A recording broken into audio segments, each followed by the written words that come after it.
You know what? I think that quote is, I know it's a fictitious quote and it's from a fictional character, but I think when it comes to our captain, I think that is very, very true indeed. The quote that you either die a hero or you live long enough to see yourself become the villain, I think is very much coming through when it comes to James Tavernier of Rangers. We're going to talk a little bit about Tav in this video, guys. He's obviously been responding to the criticism he's been getting. That was post-match yesterday. We'll mention that. Also, look at his performance yesterday. I've heard some really bad takes on his performance yesterday. Some people saying that he played well, he was decent, he was effective. But if you actually watch the game back and you go back and you look at what he's supposed to be doing, which is defending as a right back, he does a very poor job of it and it affects the whole team. And we'll look at that in this video. Welcome, of course, to Glasgow Rangers Nation. I'm Owen James, your host. Look, let's explain the title first of all. Undroppable. It does seem like he is undroppable, that he will never be dropped no matter how bad he actually plays.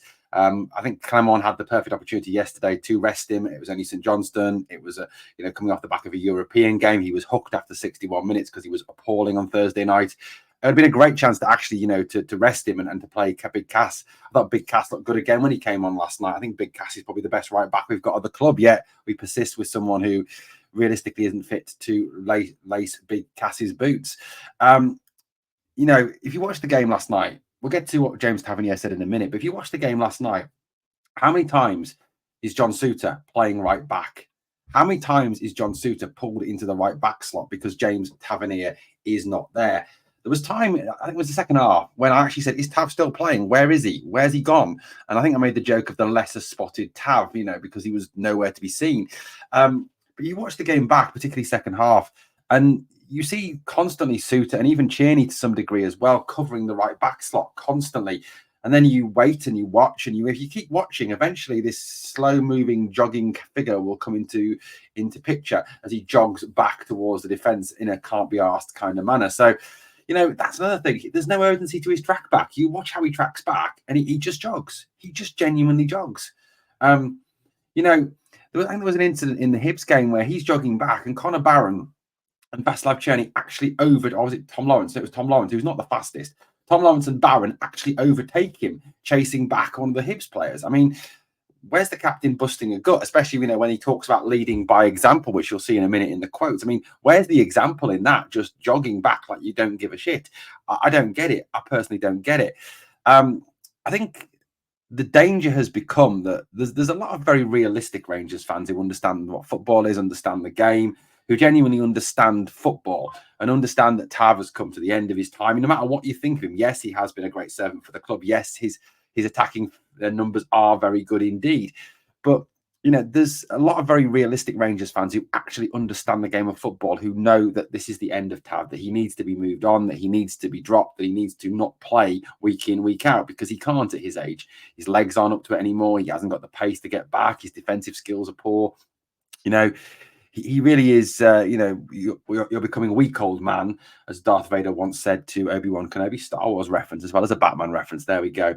Yet there's been, I don't know, amongst some of our fans, there's kind of a cult of personality where to those fans, it's kind of become TAV FC, that he's become bigger than the club and that all they want is James Tavernier to play, no matter what the outcome will be, no matter if we finish second to Celtic, no matter if we get slaughtered by Celtic, slaughtered in Europe.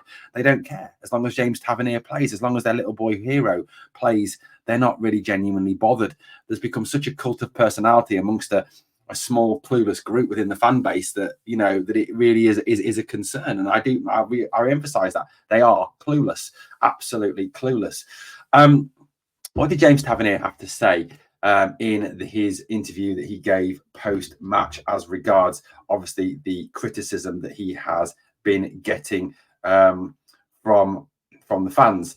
Right. Well, he said that he obviously understands the criticism and he gets the criticism, and he says that he's not going anywhere, that he's big enough to take it, etc., etc. Well, yeah, Tav, it's okay, well and good, been saying you're big enough to take it, but actually do something about it and show that you're not perhaps as bad as everybody says you are. And I think what's kind of telling for me is it's not just fans who are saying this now. It's analysts, it's people who watch the game, it's people who understand the game. You know, people who've played the game who were all saying the same thing, that James Tavernier is past it, that he's finished, that he's not the player they used to be, and that he should be being picked week in, week out. You know, this is genuine people who understand the game, not the small, you know, clueless minority within the fan base who've, you know, developed TAV into this cult figure, this Jesus Christ-like figure who is bigger than the club, but bigger than anybody else. This is what he had to say post the win against St Johnstone. He said, "It's been fine. I know the position I'm in.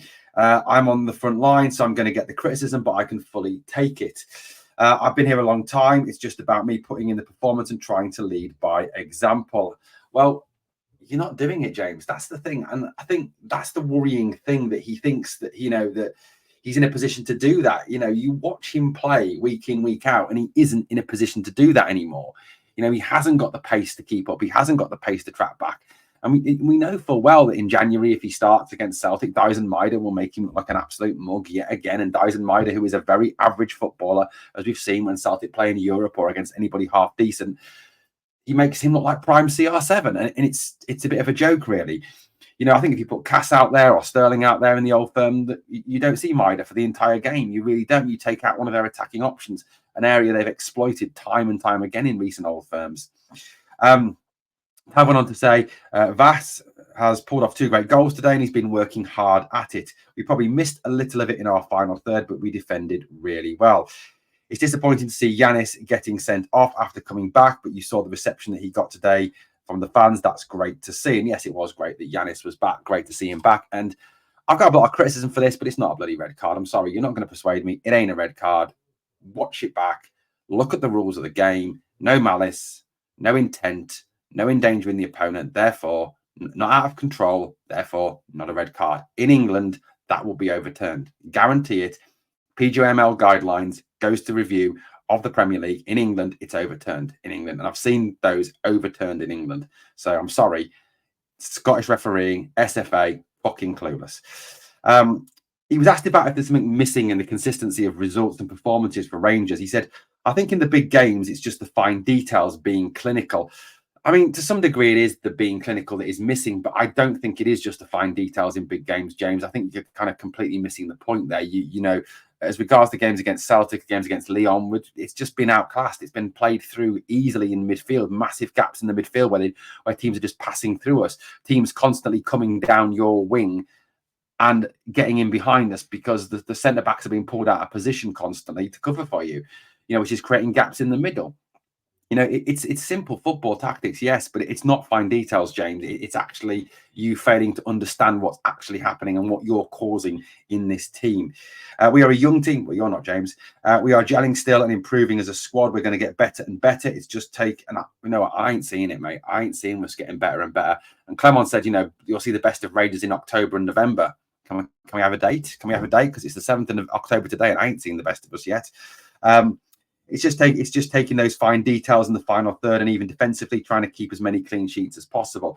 I think, you know, this is a case of the captain here spectacularly misunderstanding. Is that or not understanding where we are as a club?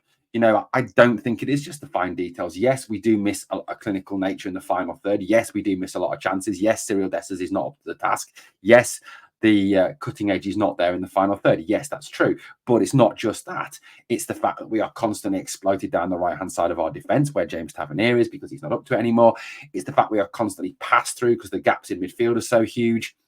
It's the fact that the centre halves are split so much because Suter is constantly coming right to cover for James Tavernier, and then Suter gets slagged off, which is unfair. I do genuinely think there is a lot more problems than I think Tav is saying and the manager is saying. Now, I know they can't come out and say that. I get that. But it's kind of, he's in a little delusional world of his own. He really genuinely is.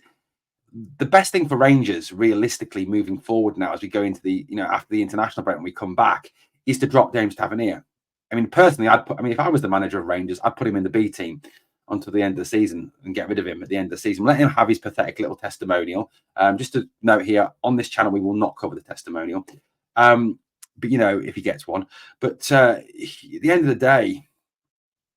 day, he needs to do what's best for the club and stop being a me, stop being a my ball, and, you know, I think he needs to step down as captain. He needs to step down as a player. And I think, you know, this is twofold. I mean, one was, you know, his self-realization, as I've said in previous videos. I think Gary Neville once asked Sir Alex Ferguson to substitute him because he said his legs had gone, he couldn't do it anymore. That was West Brom half-time in a West Brom game, I think that was.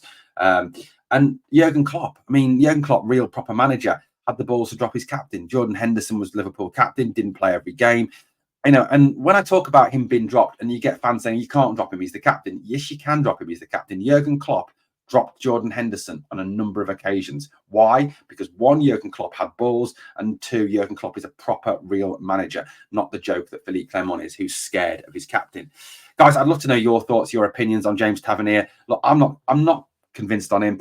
People say, you know, you back him. Backing him will not make him be able to tackle. Backing will not make him run faster. Backing will not make him a better defender. Backing will not solve all the problems that he's causing in this team. You know, he is causing a lot of issues in this team. And you know, like I said, the team are getting out of shape. The defense is being pulled all over. There's a constant gap on the right side. The problems are so numerous, and it's his fault. And he needs to realize that. Guys, I'd love to know your thoughts, your opinions. Please obviously drop them in the comments. I know I'm going to get some hate for this because the TAV fanboys, the TAV lovers with their laminated pictures are going to come out. The clueless minority are going to come out and slag me off, and that's fine. But drop me your opinion, drop me a comment. Keep it constructive. Thanks for watching, guys. Please smash the like, smash the sub, drop a comment. All those things, good things help out. Drop a share. As always, we are the people.